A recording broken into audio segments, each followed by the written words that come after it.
బంగారం ఓ బుజ్జి బంగారం పిల్లలకు సెలవులు వచ్చినాయి. ఎప్పుడు చూసినా ఫోనే పట్టుకొని ఆడుతున్నారు.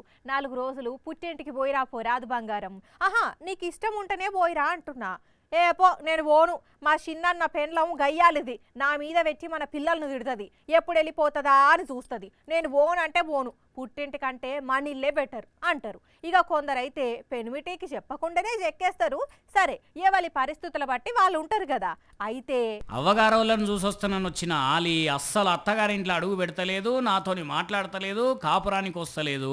నా భార్య నా ఇంటికి రావాలి, సంసారాన్ని సక్క పెట్టాలి అని అత్తగారింటికి పోయి భార్య ముందు ధర్నా చేసిండు. ఇగో ఈ అన్న ఏందే అన్న, అసలు ఏమైంది? నీ పరిస్థితి అంతా రివర్సులు ఉన్నది.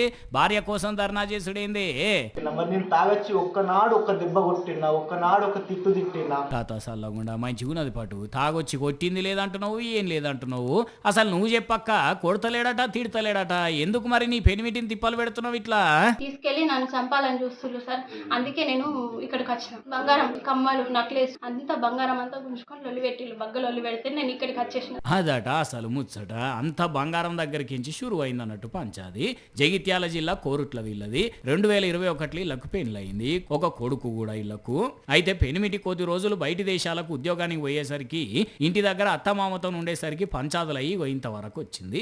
ఇంతల్నే ఇంటికి వచ్చిన పెనిమిటి భార్యను కాపురానికి రావాలని అడిగేసరికి పాత పంచాదులన్నీ బయటపడి ఒక గింత దానికి వచ్చింది అన్నట్టు. కానీ చూడండి అన్నకు భార్య మీద ఎంత ప్రేమ ఉన్నదో.